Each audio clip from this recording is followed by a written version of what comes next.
যে কোনো সময় ক্ষমতা হারাতে পারেন ডক্টর ইউনূস। অবাক হওয়ার কিছু নাই। কারণ আমরা সবসময় একটা কথাই বলে আসতেছি ভাই, যে দল গঠন করে যেটা মানে অন্তর্বর্তীকালীন সরকার গঠন করা হয়েছে সব হলো আওয়ামী লীগের দালাল দিয়ে করা হয়েছে। সব আওয়ামী লীগের দালাল দিয়ে করা হয়েছে। যারা করছে তারাই এখন আবার আওয়ামী লীগকে বাংলাদেশে ফিরিয়ে আনতে চায়। আমরা তো উচিত কথা বলি ভাই, এই জন্য আমরা ভালো না ভাই, বুঝছেন? আপনাদের চোখে আমরা খারাপ, যে কেন উচিত কথা বলবো, উচিত কথা বলা যাবে না। আপনাদেরকে বারবার করে বলছি যে যত একটা নির্বাচন যতক্ষণ না হবে ততক্ষণ শেখ হাসিনার দেশে আসার পথ ক্লিয়ার হবে, বলছি না আপনাদের? দেখেন একজন স্বরাষ্ট্রমন্ত্রী কি বলছে, সে বলছে দেশে আওয়ামী লীগের অনেক অবদান আছে, আপনারা দল গোছান। যে লোকে এখন লুকিয়ে লুকিয়ে বেড়াচ্ছে যে আমার পেলে কি জানি না। আমি ওনাদেরকে আশা দিচ্ছি, কথা দিচ্ছি যে আপনারা দল গুছিয়ে নেন, আপনাদের দলকে তোকে ব্যান করেন। আর এই ব্যান করাটা একটা দলের ব্যান করা আনলেস সে যদি ওই ধরনের জঙ্গি না হয়।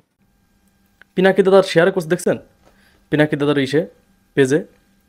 আবার শেখ হাসিনা কি বলছে, শেখ হাসিনা 15ই আগস্ট নিয়ে একটা ভয়ঙ্কর পরিকল্পনা করতেছে। দেখেন না আপনারা, সে নেতাকর্মীদের আসতে বলছে ঢাকাতে, নেতাকর্মীদের ঢাকা আসতে বলতেছে।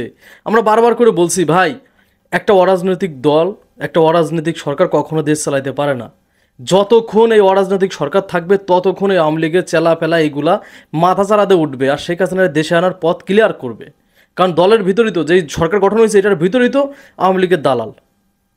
একজন স্বরাষ্ট্রমন্ত্রী কীভাবে কথা বলতে পারে, মানে যেইখানে এক সপ্তাহ আগে ওই খুনি হাসিনা বাংলাদেশের মানুষকে পাখির মতো গুলি করে মারছে, সে আবার কীভাবে কথা বলে যে এই দেশের আওয়ামী লীগের অনেক অবদান আছে? What is this? আওয়ামী লীগের কিসের অবদান?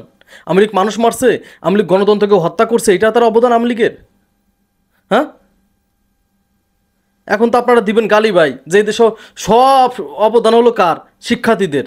সব অবদান শিক্ষার্থী। ভাই শিক্ষার্থীরা দেশ স্বাধীন করে একটা মানে কি বলবো, দেশ স্বাধীন, শিক্ষার্থীরা সব বুঝতেছে না এখানে কারা এজেন্ট কারা কি? শিক্ষার্থীরা বুঝতেছে? বলেন, শিক্ষার্থীরা বুঝতেছে সব ভালো ভালো না? সেনাপ্রধান শিক্ষার্থীদের পক্ষে কাজ করতেছে, এত ভালো ভালো না রে ভাই। যদি মনে করেন যে সব ভালো ভালো, এই এই যে সেনাপ্রধান তাকে বানাইছিল শেখ হাসিনা, এটা ভুলে যান কেন? হ্যাঁ, আর একজন স্বরাষ্ট্রমন্ত্রী যখন এই কথা বলে, সে আরও কথা বলছে যে বিশৃঙ্খলা সৃষ্টি করা যাবে না, বিশৃঙ্খলা করা যাবে না। তারা বিশৃঙ্খলা করবে না, তো শান্তিপূর্ণ আন্দোলন করবে, শান্তিপূর্ণ আন্দোলন করবে, আন্দোলন শান্তিপূর্ণ আন্দোলন করবে, কোনো উস্কানি দিবে না, দেশের ভিতর সভা সমাবেশ করবে। বিএনপিকে তো সভা সমাবেশ করতে দেয় নাই, দিছে? বিগত 15 বছর বিএনপিকে কোনো সভা সমাবেশ করতে দিছে নাই। এখন সে নির্দেশ দিছে দল গঠন, আপনি দলের প্রধান হন, স্বরাষ্ট্রমন্ত্রী সাহেব যে উপদেষ্টা হয়েছে না স্বরাষ্ট্র, আপনি দলের প্রধান হন, আওয়ামী লীগের দায়িত্ব আপনি নেন। এ ধরনের কথা তো আপনি বলতে পারেন না, এ ধরনের কথা বলতে পারেন না, যেখানে 2 দিন 1 সপ্তাহ আগে ওই খুনি হাসিনা দেশের মানুষগুলাকে পাখির মতো গুলি করে মারছে। আবার সেই দলের অবদান আপনি রাখেন যে দেশের জন্য সে তার এই দলের অনেক অবদান আছে। কী বালের অবদান আছে? আওয়ামী লীগের কী অবদান আছে দেশের জন্য? হ্যাঁ, শেখ মুজিবের নেতৃত্বে যুদ্ধ দেশ স্বাধীন হয়েছিল, এটাই অবদান। শেখ মুজিবের নেতৃত্বে দেশ স্বাধীন হয়ে তার 2 বছরের ভিতর গণতন্ত্র গলা টিপে মেরে ফেলার জন্য প্ল্যান করছিল শেখ মুজিবুর রহমান। ভুলে যান কেন? আপনারা তো মনে থাকার কথা এসব কথা। হ্যাঁ, এসব কথা আপনাদের মনে থাকার কথা। যে দেশ স্বাধীন করলাম আমাদের গণতন্ত্রের জন্য, সেই গণতন্ত্রকে গলা টিপে মেরে ফেলার প্ল্যান করছিল শেখ মুজিবুর রহমান। তাকেও বাংলাদেশের মানুষ রাখে নাই। তার মেয়ে 9 সাল থেকে 24 সাল পর্যন্ত বাংলাদেশের মানুষের সাথে কী করছে আপনি দেখেন নাই? কিসের অবদান? আপনি অবকাঠামোগত উন্নয়নের কথা বলেন, অবকাঠামোগত উন্নয়নে অবদান করছে এটার কথা বলেন, আর দেশ থেকে যে 11 লক্ষ কোটি টাকা পাচার হয়ে গেছে, চুরি হয়ে গেছে, সেটা তো বলেন না। কিছু আবেগী মানুষ আছে ভাই, অতিরিক্ত আবেগ দেখায়। নির্বাচন যত পিছিয়ে যাবে ততই শেখ হাসিনার দেশে আসার পথ ক্লিয়ার হবে। আপনারা শিক্ষার্থীদের মায়া দেখাইতেছেন না? শিক্ষার্থীরা মাত্র 2 জন, শিক্ষার্থীরা কিচ্ছু করতে পারবে না। আজ থেকে 1 মাস পরে যদি বিশাল বড় সভা সমাবেশ ডাকে আওয়ামী লীগ, শিক্ষার্থীরা ওদের সামনে দাঁড়াইতে পারবে না। কারণ শিক্ষার্থীরা এত জনগণ এক করতে পারবে না। কারণ শিক্ষার্থীরা যদি মনে করে শুধু আন্দোলন শিক্ষার্থীরাই করছে, চরম ভুল করবে। এখানে আন্দোলন সব দলের লোক ছিল, বিএনপি, জামাত, নাগরিক মানে গণ অধিকার পরিষদ, সব দলের নেতাকর্মী ছিল। কেন তারা গ্রেপ্তার হয় নাই মিছিল থেকে? এই যে গণ অধিকার পরিষদের তারা গ্রেপ্তার হয় নাই, বিভিন্নর গ্রেপ্তার হয় নাই। শুধু শিক্ষার্থীদের অবদান দিয়ে দেন, আর শিক্ষার্থীরা যেটা বলছে সেটা নিয়ে নাচেন। ভাই এখন এই মুহূর্তে আমাদের যে প্রধান উপদেষ্টা সরকারের, তারও নির্দেশ দেওয়া উচিত যে নির্বাচন কবে হবে, নির্দেশ দিয়ে দেওয়া উচিত। তা না হলে আওয়ামী লীগ কিন্তু মাথা চাড়াতে উঠবে। আর যতক্ষণে নির্বাচনের ডেট পিছাবে তাহলে মাথায় রাখবেন, নির্বাচনের কথা না উঠাবে তাহলে মাথায় রাখবেন যে এখানে আওয়ামী লীগের প্ল্যান চলতেছে, একটা অরাজকতা সৃষ্টি করবে, সৃষ্টি করে এমন একটা পরিবেশ বাংলাদেশে তৈরি করবে যে শেখ হাসিনা চলে আসলেও কিছু করতে পারবেন না, আপনারা কিচ্ছু করতে পারবেন না।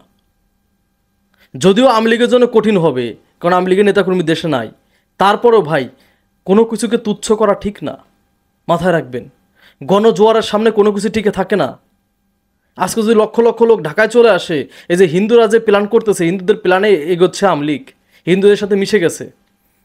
এরা যে ঢাকায় এসে যদি মানে যমুনা যে সে যে বাসভবন, যে আমাদের প্রধান উপদেষ্টার যে বাসভবন যমুনা, সে যে ঘেরাও করে, কি করবেন? এখন তার পুলিশ গুলি করবে না, সেনাবাহিনী লাঠিতে পিটাবে। সেনাবাহিনী লাঠি পিটা কি সামনে যদি এগোতে থাকে? সেনাবাহিনীদের মারছে না গোপালগঞ্জে, মারছে না আওয়ামী লীগ গোপালগঞ্জে, কি করবেন তখন? কিছু করতে পারবেন? পুলিশ তো আর গুলি করবে না, পুলিশ তো নিরপেক্ষ হয়ে গেছে। ভাই এইগুলা একটু চিন্তা করতে হবে, একটু ভাবতে হবে। হ্যাঁ, আর শেখ হাসিনা যেভাবে ফোনে বলছে যে 15 তারিখে সবাই ঢাকা আসতে হবে, বলছে না 15 তারিখে সবাই ঢাকা আসবা, এদিক দিয়ে হিন্দুদের দিয়ে চালায় রাখছে, মাঠ গরম রাখছে হিন্দুদের দিয়ে। ভাই কোনো কিছু নর্মালভাবে নেবেন না। একটা কথা লোকে জানেন, এই মুহূর্তে উচিত আমাদের একটা নির্বাচনের তারিখ ফিক্স করে দেওয়া যায়, নির্বাচন কবে হবে, কতদিন পরে হবে। এটা না হলে দেশে আপনি যতই চেষ্টা করেন, এই আওয়ামী লীগ আবার ফিরে আসবে দেশে, আবার সেই মানে গুম খুন আবার শুরু হবে। আপনারা আয়না ঘর দেখেন নাই? দেখছেন তো আয়না ঘর। আর কিছু বলতে চাই না ভাই। এই যে যেই লোকটা জনগণের পক্ষে কথা বলছে, আমাদের যে পররাষ্ট্র উপদেষ্টা, উনি বলছে যে আওয়ামী লীগ বিশৃঙ্খলা করলে হবে না, আওয়ামী লীগের নেতাকর্মী দেশে নাই, হ্যাঁ তারা অনেক কথা বলছে, কিন্তু সে যে কথাটা বলছে দেশে আওয়ামী লীগের অনেক অবদান আছে, তারা রাজনীতি করুক, এই কথা তো বলা ঠিক হয় নাই তার। কিসের অবদান আওয়ামী লীগের? আওয়ামী লীগ এদেশে মানুষ মারছে, এদেশে মানুষের গণতন্ত্র কেড়ে নিছে, এদেশে মানুষের দেশের টাকা চুরি করছে, এটাই তো করছে আওয়ামী লীগ। এত মানুষ মারলো, এত কিছু করলো, তারপরেও আবার রক্তের দাগ এখনো শুকায় নাই, আবার আপনাদের মুখ থেকে বের হয় এদেশে আওয়ামী লীগের অনেক অবদান আছে। এইগুলো আসলে অনেক লজ্জার। একজন আপনি উপদেষ্টা হিসাবে যে গণ অভ্যুত্থান ঘটায় একটা সরকার গঠন করা হয়েছে, সেই সরকারের উপদেষ্টা হচ্ছেন আপনি, যেটা রক্ত এখনো শুকায় নাই, যাদেরকে মেরে ফেলা হয়েছে, আর আপনি এখনই বললেন এদেশের জন্য আওয়ামী লীগের অনেক অবদান আছে। লজ্জা ছাড়া কিছু না, কিছু বলার নাই। ধন্যবাদ সবাইকে।